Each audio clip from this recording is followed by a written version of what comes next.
Hello everybody, you know who it is, it's Not For We, and I'm back with another commentary today, and today's commentary is going to be focused on Battlefield 4, and I've got some extra information from their blog on the part 2 to Road to Battlefield 4. Might have some Battlefield 4 videos playing in the background. So, all of the kits that we know so far are Assault, Recon, Engineering, Support, with the Russian, United States and China as the factions. So we've got the same classes that we had from Battlefield 3 and many of the other previous Battlefield games. But what they've done to improve is they've made the classes more in-depth. So you've got more kind of personalization and customization within the classes. So for the engineer, for example, you've got a lot more variety in disabling vehicles, so you wouldn't just be like using the RPG and the lock-on. There's like they're going to have a lot more weapons at the engineer's disposal to be able to take down the enemy vehicles, so that's engineer covered. And then second up, there's support. Now they've added in the remote mortar for support. Now I don't know, I mean personally that doesn't really sound like the best of ideas, because well, I suppose the mortar isn't really that powerful in Battlefield 3 at the moment, since they did the patch for it ages ago. So I'd have to say the remote mortar, I don't know, I'd say that's balanced, but there's a few other things in the other classes that I'd find that might not be so balanced. So now, for support, you also get carbines to use, not just the LMGs. So you've got more versatility. You'll be able to win close quarter battles easier than if you just had the heavy machine guns to like carry around with you. So there you go for support. And then for recon, like the old school Battlefield games, like the 1943, which is on arcade for the Xbox. Recon will have explosives like C4, but you also have claymores, and you've got motion sensors that you'd have like in Battlefield 3 for recon.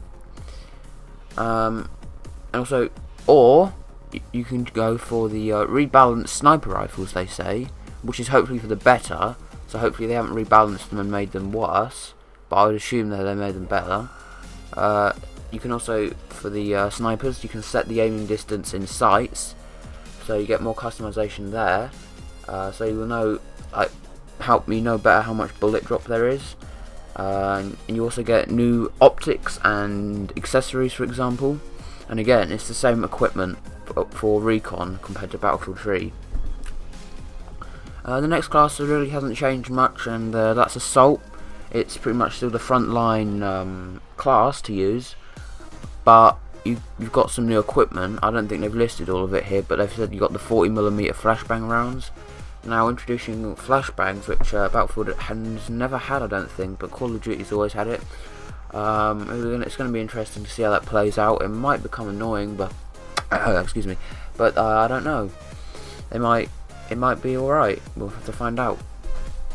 For gadgets, yes, we have these new portable first aid and ammo packs.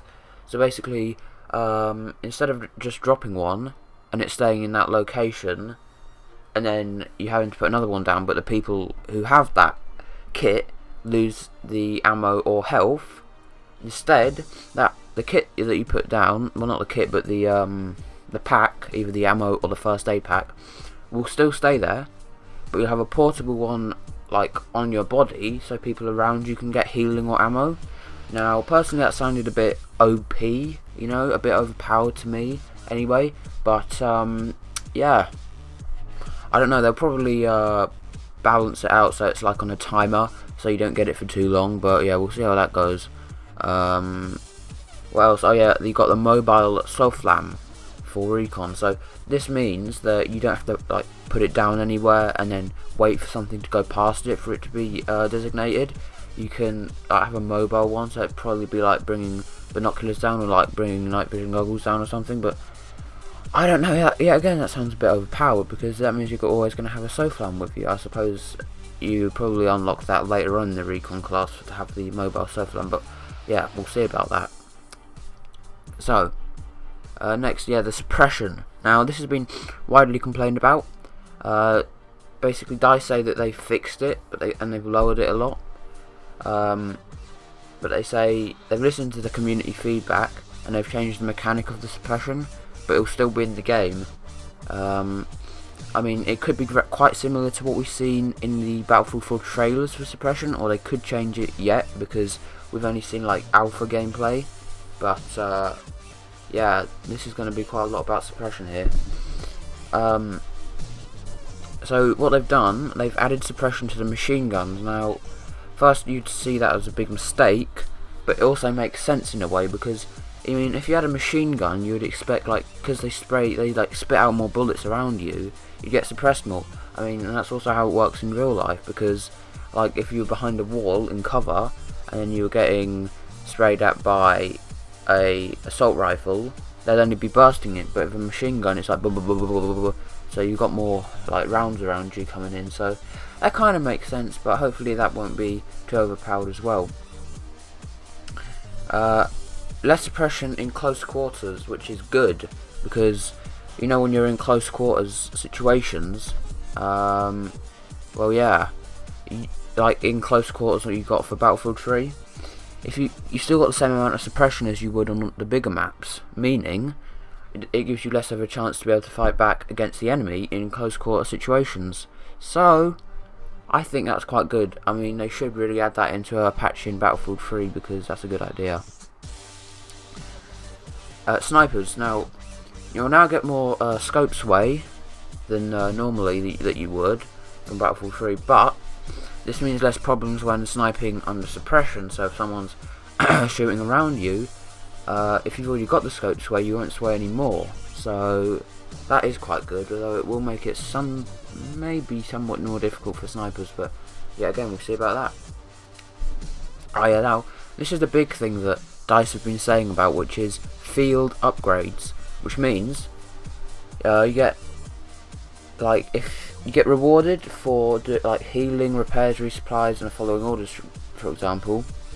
And it kind of sounds similar to the assignments in Battlefield 3 where you unlock dog tags, but instead of unlocking dog tags, you're unlocking like field upgrades, which include stuff like sprint, more like ammo, grenades, reduced fall for offensive, and for the defensive you've got armor, cover, flak, and quick regeneration. Example, yeah. So they say you've got offensive and defensive upgrades, and you can choose. But if you ever feel like switching between any of the ones, like each class is, I think, 4 different sets of field upgrades, but if you feel like switching during a match, it will save your progress of the field upgrades. You can change to the other one and then like complete that even more. And also if you change squad, you still keep all your progress towards unlocking the field upgrades as well. And so what the armor does, so you get decreased damage from explosions. The regeneration is basically combat health regenerates quicker, that sort of thing. So also there's more specialisations than in Battlefield 3, which, for example, the you know, like the sprint, suppression, and cover, and that sort of thing. They say there is 7 in Battlefield 3, but now there's going to be 25 different specialisations in Battlefield 4, and I'll put those in the description because there is way too many to list at the moment. But yeah, that's my analysis of the more information for Battlefield 4. Thank you for watching, and check out the more specialisations in the description, and goodbye.